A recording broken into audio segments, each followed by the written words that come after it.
आज पाकिस्तान से जो आवाज आई है उसने दुनिया के सामने उस सच पर मोहर लगा दी है जिसे पाकिस्तान का नेतृत्व सालों से छिपाने की कोशिश करता रहा। यह बयान किसी विपक्षी नेता का नहीं, किसी विदेशी थिंक टैंक का नहीं, बल्कि पाकिस्तान के गृह मंत्री मोहसिन नकवी का है। और जब किसी देश का गृह मंत्री खुद यह कहे कि हम जिस सिस्टम में रह रहे हैं वह कोलैप्स कर चुका है, तो समझ लीजिए कि मामला सिर्फ राजनीतिक बयानबाजी का नहीं बल्कि व्यवस्था की गहरी विफलता का संकेत है। सवाल यह है कि आखिर ऐसा क्या हुआ कि सत्ता के सबसे ताकतवर चेहरों में शामिल एक मंत्री को सार्वजनिक मंच से अपने ही सिस्टम की नाकामी स्वीकार करनी पड़ी। दरअसल यह संकट रातों रात पैदा नहीं हुआ। दशकों से राजनीतिक अस्थिरता, सत्ता संघर्ष, बार बार सैन्य दखल, आर्थिक कुप्रबंधन और सुरक्षा चुनौतियों ने पाकिस्तान की संस्थाओं को लगातार कमजोर कर दिया है। नतीजा यह है कि आज हालात ऐसे हैं कि सरकार खुद अपने सिस्टम पर भरोसा जताने की स्थिति में नहीं दिख रही। और सबसे दिलचस्प तस्वीर वही थी जब गृह मंत्री के इस बयान पर सामने बैठी जनता ने तालियां बजाई। ये तालियां किसी उपलब्धि की नहीं थी, ये उस हताशा की आवाज थी जो शायद लंबे समय से पाकिस्तान के आम नागरिक महसूस कर रहे हैं। जब जनता अपने ही गृह मंत्री की व्यवस्था विफलता वाली बात पर सहमति जताने लगे तो यह किसी भी लोकतंत्र के लिए गंभीर संकेत होता है।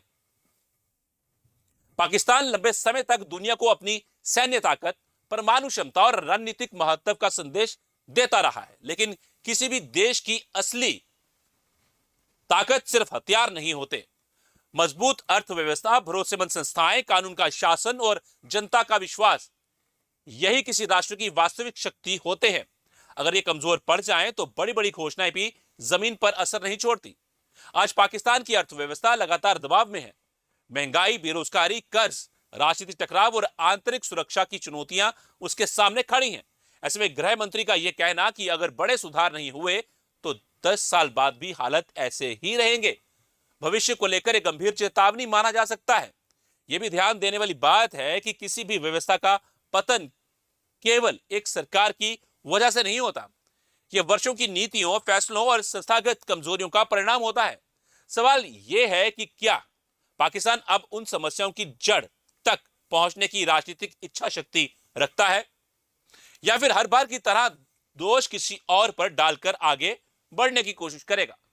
दुनिया के सामने खुद को मजबूत दिखाना आसान है, लेकिन अपने नागरिकों को बेहतर जीवन देना कहीं ज्यादा कठिन। अगर जनता को रोजगार नहीं मिले, महंगाई कम ना हो, संस्थाओं पर भरोसा खत्म हो जाए और सरकार खुद अपने सिस्टम को विफल मानने लगे, तो यह किसी भी देश के लिए आत्म मंथन का विषय बन जाता है।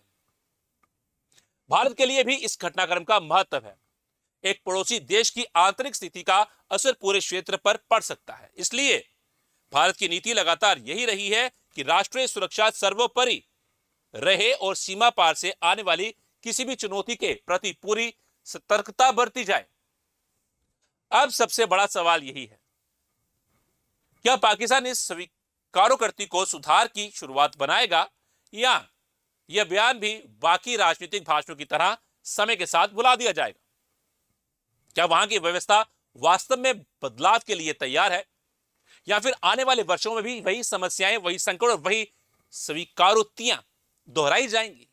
फिलहाल इतना जरूर कहा जा सकता है कि जब किसी देश का गृह मंत्री अपने ही सिस्टम को कोलैप्स बता दे तो यह केवल एक बयान नहीं होता, यह उस व्यवस्था के सामने खड़ा सबसे बड़ा आईना होता है। आपकी राय क्या है? क्या पाकिस्तान अपने संस्थागत संकट से बाहर निकल पाएगा या यह संकट और गहराएगा? अपनी राय हमें कमेंट करके जरूर बताइएगा।